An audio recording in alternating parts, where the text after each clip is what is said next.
Hoje em dia a gente encontra cápsulas de própolis, Sim. né? Para quem não gosta muito do sabor, que é forte da própolis, né? Eu gosto, mas tem gente que não se habitua muito. Própolis Encapsulada. tem. Essa própolis encapsulada, ela tem o mesmo Tem efeito?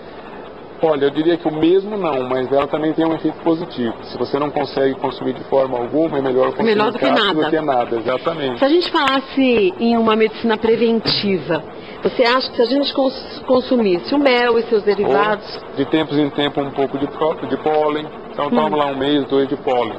Aí eu vou lá, tomo um período longo, talvez 6 meses de geleia real. O xarope... Intercalando. O xarope de ervas durante 1 mês, o de abacaxi mais 1 mês. Você sempre vai usando o produto durante o ano. Aí você tem um resultado espetacular na saúde. Quer dizer, como forma preventiva. Exatamente. Eu não preciso usar esse xarope quando eu estou com tosse. Não. Não.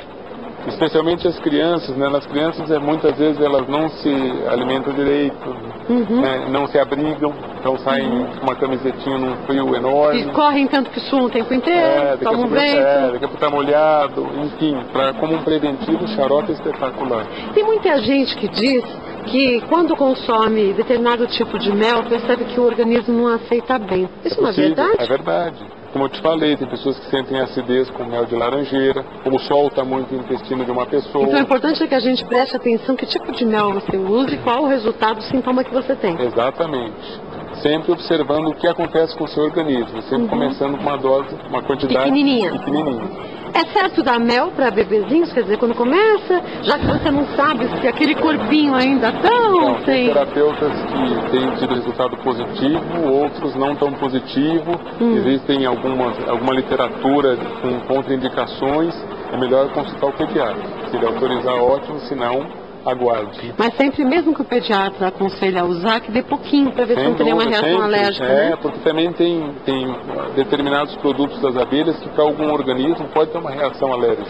O pólen pode trazer também algumas alergias, né? Como você falou? Pode, dependendo da florada, inclusive. Pode ter até uma florada que para o homem seja tóxica. No mercado, graças a Deus, não temos. Mas às vezes o apicultor está numa região ainda pouco explorada em termos, né, de apicultura, coleta um pólen diferente que ele nunca viu ou que as pessoas não viram. É bom consumir com cuidado. Você tem uma ideia de quantos apicultores a gente tem no Brasil ou no estado de São Paulo? É muita gente hoje em dia, né? E muitas associações muito sérias, viu? Aqui em São Paulo nós temos a Pacame, o rapaz que nos cedeu as abelhas, não é? Que nos ajudou muito a poder preparar esse programa, que é o Alexandre Oliveira Silva, lá de Piracaia, um rapaz super responsável, excelente apicultor, de produtos excelentes também, que tem muito amor pelas abelhas. Porque com essa briga de preço, tem apicultura que dá água com açúcar para a abelha e tira tudo da abelha. Ah, que maldade! Porque a abelha precisa do mel para sobreviver, né? Do pólen. Do pólen, de tudo. Tira o alimento dela e deixa água com açúcar. Engana a pobrezinha da abelha. Então numa apicultura, vamos dizer assim, e o consumidor também tem essa responsabilidade, porque ele chega às vezes numa entidade séria, pergunta o preço do mel, nossa, que cara, lá na minha porta eles vendem esse mel de garrafa pela metade do preço, só que não é mel. Gente, a gente tem que desconfiar, eu sou adepta das coisas tem que mais valorizar, né, baratas, mas não dá para fazer milagre, principalmente quando o assunto é um produto como este. Quantas abelhas precisam trabalhar por um tempo longo para a gente ter 100 ml de mel? E, Kátia, nós nem falamos da polinização, né? Por exemplo, não existiria maçã no Brasil e no mundo sem a polinização das abelhas. E outros tantos frutas, alimentos, né?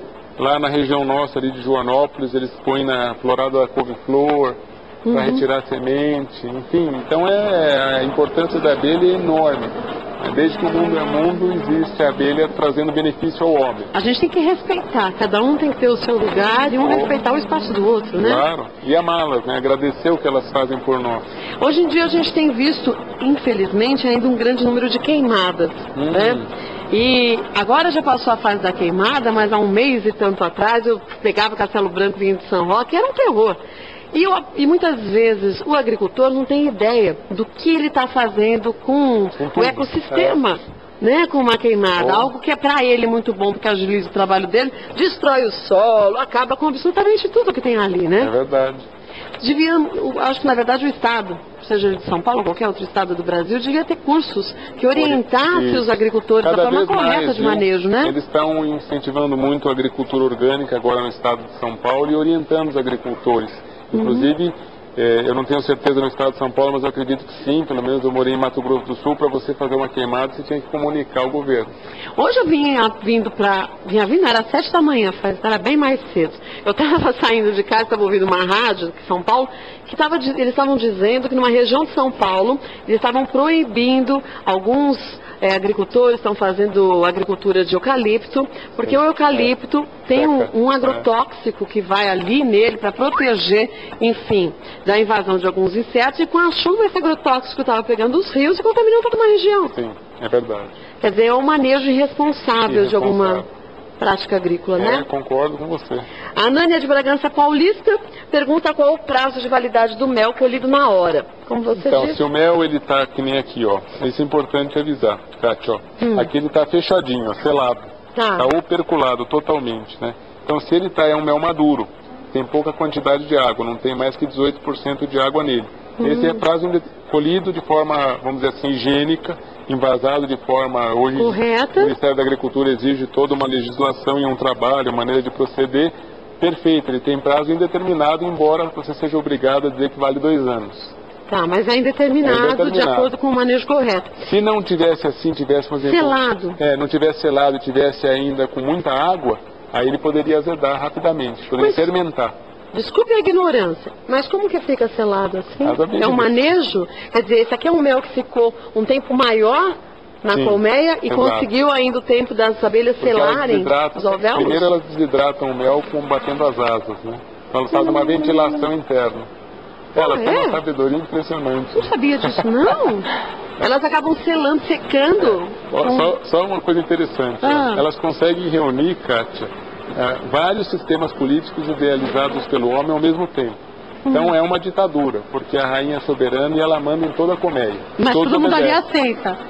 É uma democracia, porque se a rainha não estiver trabalhando direito, elas tiram e elegem outra.